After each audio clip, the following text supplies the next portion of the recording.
Hello, everyone, and welcome to this webinar, Applying for the Pandemic Response and Safety Grant Program, presented to you by Future Generations University Appalachian team. What is the opportunity that we are talking about today? So the Pandemic Response and Safety Grant Program provides funding to help small specialty crop producers, food processors, manufacturers, distributors, and farmers markets recover costs incurred by responding to the COVID-19 pandemic. This includes measures taken to protect your workers.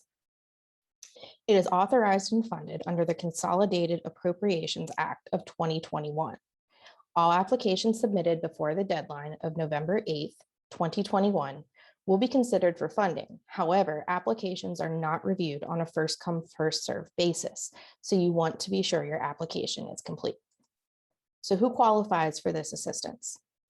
You must be a small specialty crop producer, food processor, manufacturer, based on the eligible industry table and all farmers markets. For the purposes of the PRS, all farmers markets are considered as small. You want to have a NAICS code in the subsectors of 111, 311, and 424. What is an NAICS code? The NAICS code is a classification that's within the North American Industry Classification System. The system was developed for use by federal statistical agencies, and it helps to collect and analyze the publication of statistical data related to the US economy. Now, these codes are not assigned to you by someone. You have to go and pick your code that best suits your business and use it when you are asked for it yourself. So how do you determine what the NAICS code is for your agriculture operation?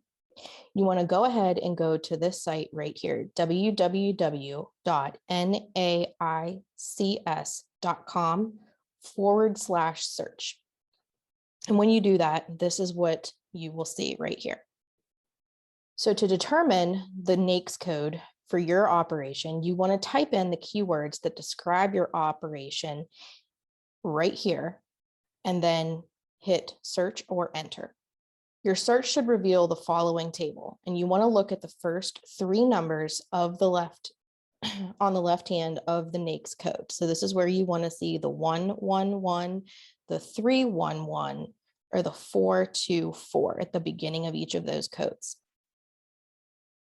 So how do you determine the next phase? So in this case, maple syrup production from sap, gathering of sap, are all classified as the NAICS code 111998. And this is eligible for funding for this funding opportunity under one of three of the subsector codes that we described in slide number 3. You'll want to do this for each of your products on your farm. You're not limited to one commodity if you had an eligible expense related to the COVID-19 pandemic during the time frame. And again, the subsector codes that you are looking for are the 111, 311, and 424.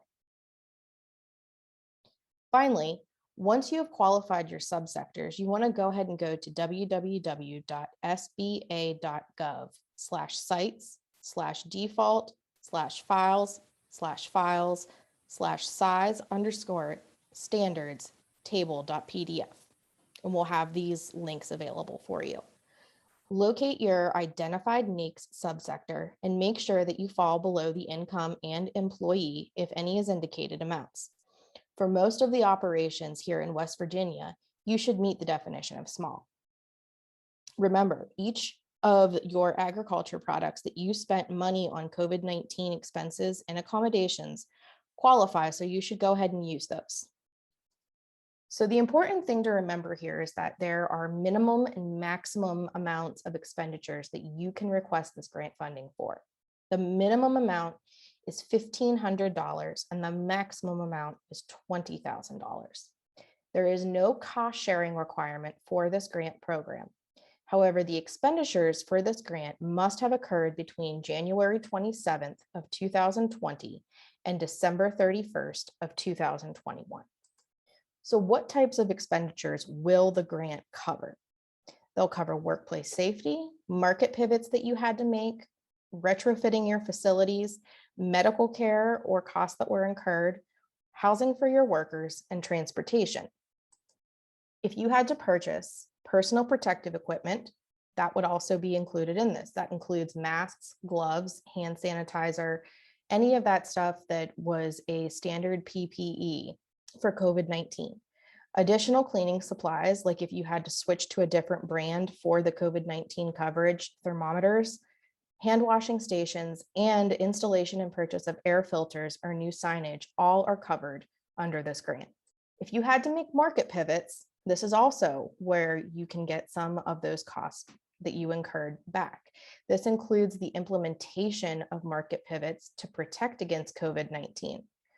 If you developed and implemented online platforms, such as switching to an e-commerce site, or if you had to create online or print materials to communicate the changes that you made, those also all are covered under this grant. A lot of people had to retrofit their facilities to meet the social distancing and protective guidelines. So whenever you did this, examples could have been installing and purchasing protective barriers, the plexiglass or plastic sheeting, walk-up windows, if you had to purchase and install heat lamps or heaters for outside activities that were traditionally held inside, or if you had to get fans, tents, propane, weights, special lighting, all of that also falls under the retrofitting of your facility and qualifies for reimbursement under this grant. This grant also covers expenses related to providing additional transportation options to maintain social distancing and worker and consumer safety to protect against the COVID-19 pandemic and virus. This includes additional transportation services for your workers, or if you had to develop new delivery routes or distribution services to continue to stay in operation during that time.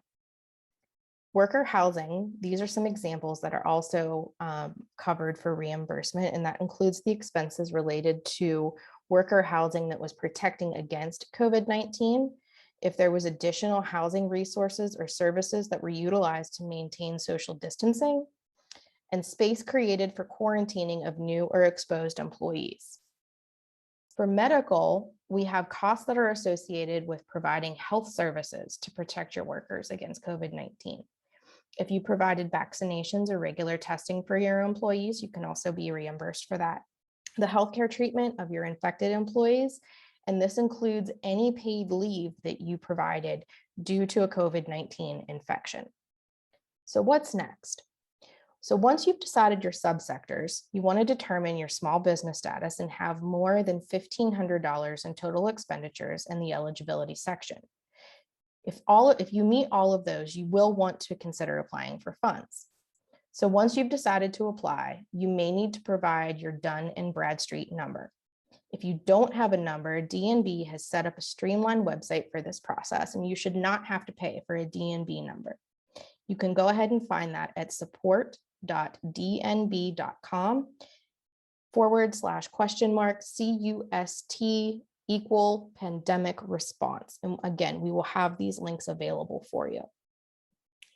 For this program, you are not required to get a SAMS number until an award is made to you.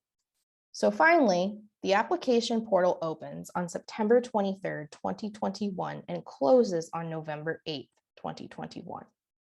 On September 23rd, you'll want to go to the following site right here and proceed with your application submission by clicking the Step 3 box on the right hand of the page. There will be two forms that you need to submit. One is the application organization form, and the other is the PRS activity checklist, Appendix B. Now, you aren't in this alone. If you need any sort of help during this time, please feel free to reach out to the Appalachian team here at Future Generations University. You can do so by emailing us at syrup@future.edu. Thank you for attending today, and we hope that you get the assistance that you need.